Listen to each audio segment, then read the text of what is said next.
बहुत बहुत स्वागत, अभिनंदन, नमस्कार। मैं हूं अमिताभ बच्चन।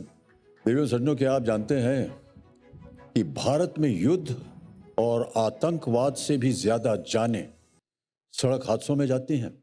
मैं आपको बताना चाहता हूं कि 2014 में जहां हर 1 घंटे में 16 लोग सड़क दुर्घटना का शिकार बन रहे थे, वहीं 2023 में यह संख्या बढ़कर 20 हो गई है। यानी कि 2014 में जहां 1,40,000 लोग सड़क दुर्घटना में दम तोड़ रहे थे, वहीं 2023 में यह संख्या बढ़कर 1,70,000 से भी ज्यादा हो गई। सड़क सुरक्षा अभियान 2025 में हमारी कोशिश है कि न सिर्फ ये आंकड़े बदलें, बल्कि सड़क सुरक्षा को लेकर आपकी और हमारी सोच भी पूरी तरह से बदल जाए।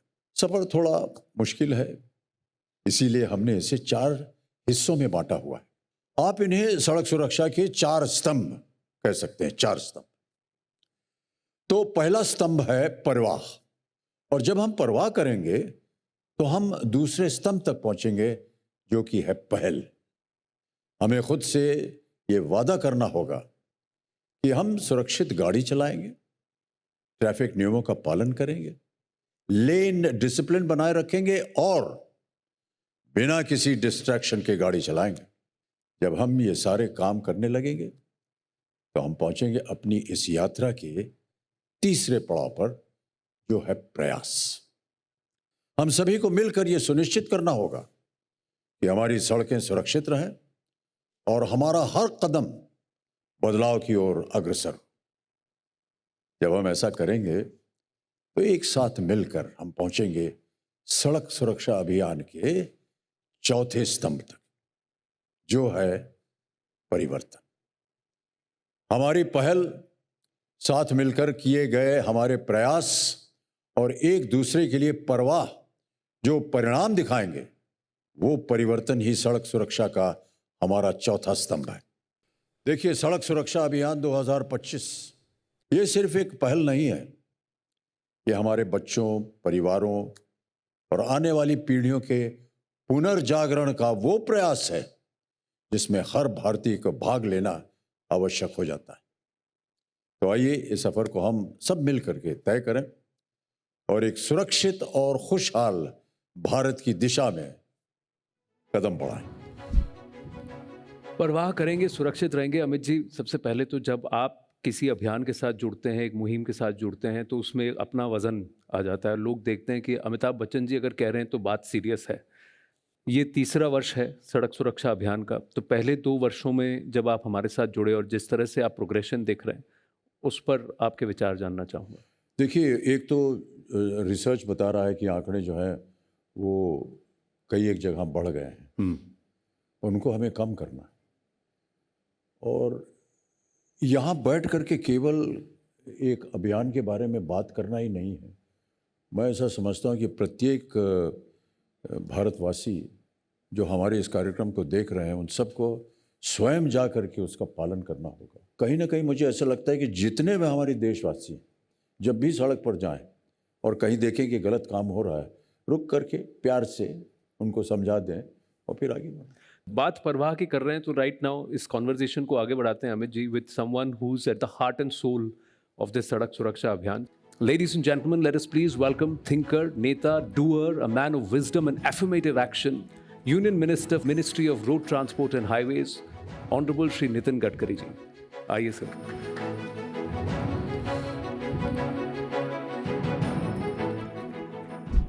सबसे पहले तो आपका बहुत बहुत धन्यवाद कि आप दिल से इस अभियान से जुड़े हैं और आप ऊपर आ रहे थे मंच पर, आपने कहा मेरा भी पैर 4 जगह टूटा है. तो वहीं से शुरू करते हैं कि ये सड़क सुरक्षा इतना इम्पोर्टेंट क्यों है, क्योंकि लाइफ एक सेकंड में बदल सकती है. आप 2 साल शायद आउट ऑफ एक्शन थे इसकी वजह से. देखिए, आपकी थीम बहुत अच्छी है, परवाह करेंगे खुद की और दूसरों की. मेरा एक्सीडेंट जब हुआ तो रेड लाइट कार में महाराष्ट्र में लीडर ऑपोजिशन था, पुलिस बंदोबस्त में मेरा एक्सीडेंट हुआ था, क्योंकि मेरे ड्राइवर जो पुलिस वाला था उसको कैटरैक्ट था और सामने एक ट्रक खड़ी थी और वो गाड़ी ने डैश मार दी और वो टायर रखता है ना नीचे, उसके कारण हम बच गए थे.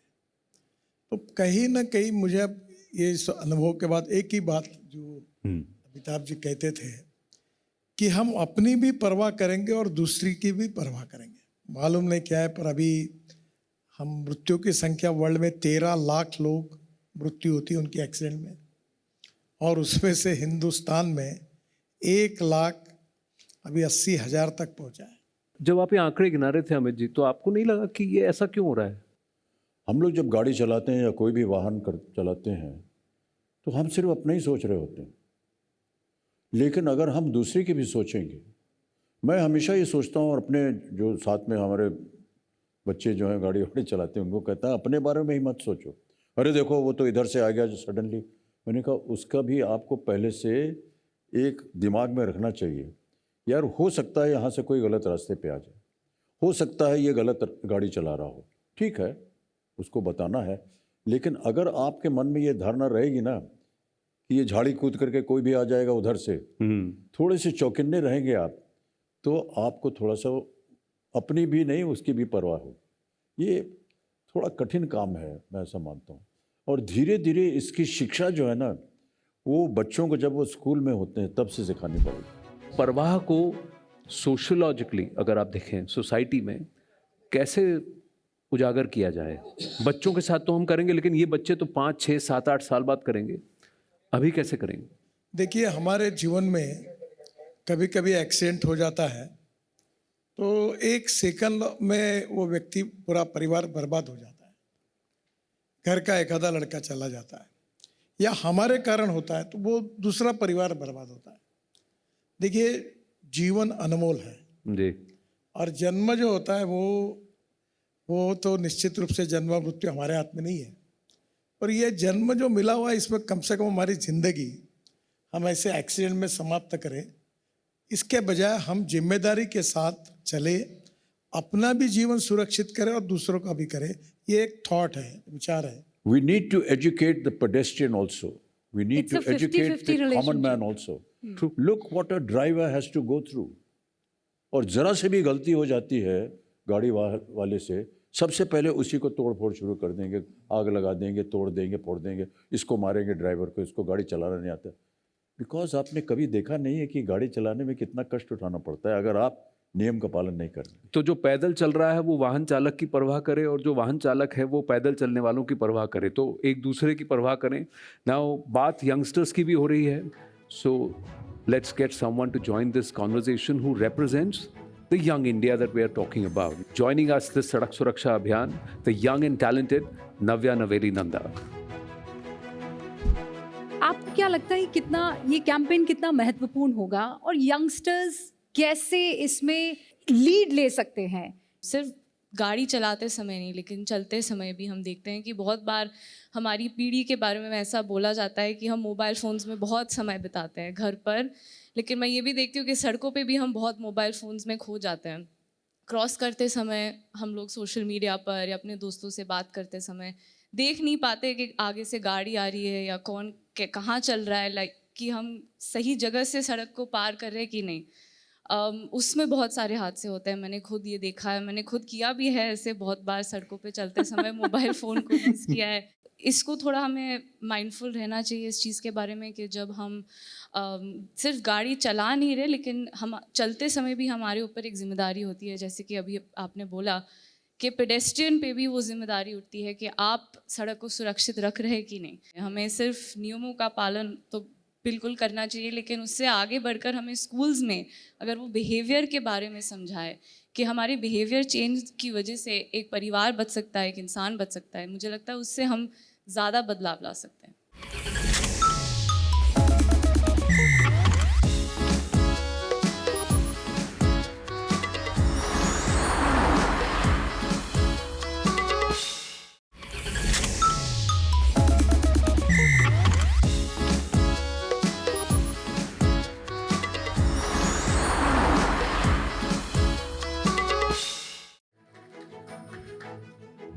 सड़क सुरक्षा अभियान 2025 में आपका स्वागत है। इस मंथन में आपका स्वागत है। हर साल 18 साल से कम उम्र के करीब 10,000 बच्चे सड़क दुर्घटनाओं के शिकार हो जाते हैं और इससे भी कहीं ज़्यादा गंभीर रूप से चोटिल भी हो जाते हैं।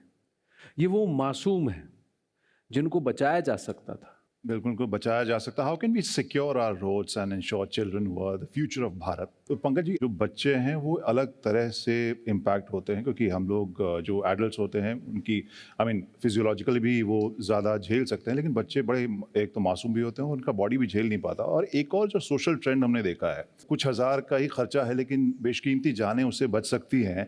ऐसे चाइल्ड रिस्ट्रेंट सीट के ऊपर हम लोग अपना मूड बदल क्यों नहीं पा रहे हैं देश का? बच्चे जो हैं सबसे संवेदनशील सड़क उपयोगकर्ता होते हैं, क्योंकि एक वयस्क का शरीर जो है वो एक चोट को सहन कर सकता है बहुत हद तक, बच्चों के लिए मुश्किल है, तो उस पर तो खास ध्यान देना चाहिए। इनफैक्ट एक और चीज़ मैंने कई बार सड़क पे देखी है और मैं डर गया देख के कि वो जो सनरूफ वाले सर गाड़ियाँ होते हैं तो उनमें खोल के और चलती गाड़ी में बच्चे का सर जी। निकला हुआ है और ऊपर से हू कर रहा है, पेरेंट ही चला रहे होंगे। तो मुझे लगा यार कि मैं कैसे आगे जाके इनको बोलूं कि ऐसा मत करिए। अर्बन गाड़ी को छोड़ दीजिए, अगर आप रूरल गांव में जाएं, कहीं भी जाएं, तो बच्चा एक आगे बाइक की बोनेट पे पेट्रोल टैंक पे बैठा होता है, एक पीछे होता है, एक माँ की गोद में, ऐसे परिवार सब जा रहा होता है। इससे हम कैसे उभर पाएंगे? प्रॉब्लम ये आता है कि जब तक हम ये सोचेंगे नहीं कि हमारे जीवन ये बहुत ही महत्वपूर्ण है, अनमोल है, और इतने छोटे से बात के लिए अगर हमारा जीवन कहीं हमारा चला जाता है तो बहुत बड़ा नुकसान है। अब इन्फोर्समेंट की अपनी एक मर्यादा है। अब मैंने ये जब नया कानून पास पार्लियामेंट में हुआ तो फाइन की अमाउंट भी बढ़ा दी। अब कुछ लोग बोलने लगे कि फाइन की अमाउंट बढ़ा दी तो भी लोग बेफिक्र होते कुछ लोग। हाँ, तो केवल इन्फोर्समेंट से भी नहीं होगा, हमको सबको लोगों का ये ह्यूमन बिहेवियर बदलना होगा। स्कूल का क्या रोल आप देख रहे हैं नितिन जी? अगर हम लोग स्कूल के एक्टिव रोल या एक्टिव इन्वॉल्वमेंट की बात करें बच्चों के करिकुलम या एजुकेशन में। देखिए, आपने बहुत महत्वपूर्ण बात बताई है। पहली बात, जितने हमारे टीचर्स हैं, मुख्याध्यापक है, प्राचार्य है, ये पहली बात स्कूल वैन और स्कूल बसेस की जो डिसिप्लिन है उसका पालन करें। दूसरी बात, स्कूल में जो एंट्री पॉइंट और एग्जिट पॉइंट है, जैसे बड़ा नेशनल हाईवे जा रहा है, अब कोई बांधते समय अंदर बड़ा अच्छा डेकोरेशन करते हैं, पर एंट्री में सरकारी जगह जितनी मिल सकती है उतनी इनक्रोच करने की प्रवृत्ति होती है, और फिर वहाँ जाने आने में एकदम वो रोड पर आ जाते हैं। फिर स्कूल छुट्टी, एकदम सब गाड़ियाँ इकट्ठा हो जाती है। तो क्या मुख्याध्यापक और प्रिंसिपल अपने स्कूल का प्लानिंग करके, पार्किंग की व्यवस्था करके, बच्चों को डिसिप्लिन में रोड क्रॉस करने के बारे में चिंता करेंगे तो ये बहुत एक्सीडेंट्स कम हो जाएंगे। पंकज जी, नहीं, मैं दो चीज़ें मुझे अचानक ध्यान में आई। एक तो स्कूलों में मैं ये देखा हूँ खुद कि बच्चे सुबह की क्लास करने 6:30-7 बजे चले जाते हैं, नींद पूरी नहीं है। पेरेंट्स जब उनको 12 बजे बाइक पे ला रहे हैं और बच्चा पीछे पापा को पकड़ा है और सो रहा है। मैंने 2-3 बार ऐसा गाड़ी आगे जाकर उनको बोला है कि बच्चा सो रहा है, पीछे पकड़ा हुआ है लेकिन वो नींद में है। दूसरी चीज़ सर कि रोड सेफ्टी के बारे में बच्चों को एटलीस्ट 7वीं 8वीं 6ठी क्लास में कुछ एक अध्याय ही हो जिसका इम्तहान ना हो, लेकिन उनको पढ़ाया जाए कि रोड, क्योंकि जब मैं ड्राइविंग टेस्ट देने गया तो मुझे बहुत सारे चिन्ह और सिंबल के बारे में पता नहीं था। अवेयरनेस उस उम्र में कराई जाए। अगर एक ही क्लास, एक ही पाठ्यक्रम, मतलब कहानी हो कि भाई 4 पन्ने तुम्हें रोड सेफ्टी के बारे में भी तुम जान लो, तो उससे भी शायद असर पड़ेगा बहुत। गाड़ी में 4 लोग बैठते हैं, कार में हेलमेट, बाइक में 2 लोग बैठते हैं। आज तक कभी जो पीछे सीट बेल्ट नहीं लगाया उसको कभी पकड़ा है? नहीं पकड़ा। आगे वाले में जो बैठा है सीट बेल्ट लगा, नहीं तो फाइन लगेगा। आपको ये नहीं लगता कि सीट बेल्ट अगर कार में लगाना तो सबको लगाना चाहिए? पहले हमारा कानून यही था कि सामने ड्राइवर और उसके बाजू में जो बैठता है उसी को बेल्ट लगाने का था। हाँ, तो हमारी गाड़ियाँ उसी प्रकार से बन रही थी। अभी भारत एनकैप में स्टार रेटिंग हुआ है, तो हर गाड़ी वालों को स्टार रेटिंग के कारण हर मैन्युफैक्चरर सुधर गया। और अभी हमने कानून इशू करने के बाद अब जो पीछे वाले बैठने में जो 3 लोग बैठते हैं उनके लिए बेल्ट वगैरह थोड़े कन्वीनियंट बनाना शुरू हो गया। पुराने मॉडल में ये नहीं थे, उसको तकलीफ होती थी। अब नए मॉडल्स में, इकोनॉमिक मॉडल से लेकर सब में आ रहे हैं। देवियों सज्जनों, क्या आप जानते हैं कि सड़क दुर्घटनाओं के 50% पीड़ितों की जान बचाई जा सकती है अगर उन्हें दुर्घटना के शुरुआती घंटे यानी कि गोल्डन आवर के अंदर मेडिकल सहायता मुहैया कराई जा सकती है। अब यहाँ पर हम सबका रोल बहुत अहम हो जाता है, लेकिन लोग अक्सर इन हालात में मदद करने से हिचकिचाते हैं, पुलिस के डर से, वक्त बर्बाद होने की झंझट से, और इसीलिए बनाया गया है good Samaritan law. Yes, good Samaritan law. इसका एक अलग नाम भी होना चाहिए कहीं ना कहीं। जो हीरो है, जो सड़क पर काम कर रहा है उसको क्या कहा जाए? समवेयर मुझे लगता है Rahveer is a lovely name, तो उस पर भी बात करेंगे. But the government of India has now put in place a cashless treatment scheme to ensure lives are not lost because somebody could not pay. Bharat's rapid emergency care is also slowly improving, but we do have a long way to go. Piyush ji, आपको देश में good Samaritan कानून का जनक माना जाता है. इस कानून में काफ़ी बदलाव भी किए गए हैं. क्या आप हमारे दर्शकों को ज़रा आसान भाषा में समझा पाएंगे कि ये कानून एक्चुअली है क्या और किस तरह से सड़क दुर्घटना के जो शिकार होते हैं उनकी हेल्प करता है, स्पेशली उस गोल्डन आवर में? हमने देखा था 2012 तक ये इस मदद करने की प्रक्रिया में कई प्रॉब्लम्स आती थी. काफ़ी पुलिस प्रक्रिया थी, कोर्ट कचहरी के चक्कर खाने पड़ते थे और कई बार अस्पतालों में लोगों को डिटेन कर लिया जाता था जो कि अस्पताल में घायल व्यक्ति को लेकर आते थे. उस समय हमने 2012 में सुप्रीम कोर्ट में याचिका दायर की थी कि एक देश में गुड समैरिटन कानून होना चाहिए. 2016 में इसमें जजमेंट आया था और 2019 में सर ने इसको पार्लियामेंट में पारित करवाया था गुड समैरिटन लॉ को. और इसके अंतर्गत आज की डेट में अगर आप किसी व्यक्ति की आगे आके मदद करते हैं तो आपको किसी भी प्रकार की कानूनी प्रक्रिया का या अस्पताल में किसी भी प्रकार की मुश्किलों का सामना नहीं करना पड़ेगा और आप फ्रीली आगे आके लोगों की मदद कर सकते हैं. ये आज की डेट में देश का कानून है. राहवीर क्यों, नितिन जी? देखिए, हम रोड को, रास्ते को राह कहते हैं और राह पर ये व्यक्ति ऐसा है कि जो एक्सीडेंट में जख्मी होता है उसको उठाकर वो अस्पताल तक लेके जाता है, उसकी जान बचाता है. और ये उसकी जो वीरता है इसके कारण उसको राहवीर ये हमने कहा है. और उसको जो पहले अवार्ड है वो 5,000 रुपये था, वो बहुत पहले था. अभी हम लोग उसको 25,000 करने की प्रक्रिया की शुरुआत की है. और जो कैशलेस ट्रीटमेंट है उसमें है हम डिजिटल सिस्टम तैयार कर रहे हैं कि उसको जिस अस्पताल में एडमिट किया जाएगा उसको 7 दिन का जो भी खर्चा है वो मिलेगा या 1.5 लाख तक जो भी होगा बिल मिलेगा. आपके इस कार्यक्रम के द्वारा मैं आम आदमियों में सब लोगों को आह्वान करता हूँ कि अगर एक्सीडेंट अगर दिखता है तो भाग मत जाइए, वहाँ जाइए, उसको उठाइए, मदद करिए. और ये अगर आप करेंगे तो आपको अवार्ड मिलेगा, आपको राहवीर करके सर्टिफिकेट मिलेगा और आपको गवर्नमेंट से पैसे का भी अवार्ड मिलेगा. ओके. पंकज जी, वैसे बात कही सर ने कि थोड़ी संवेदनशीलता की ज़रूरत है.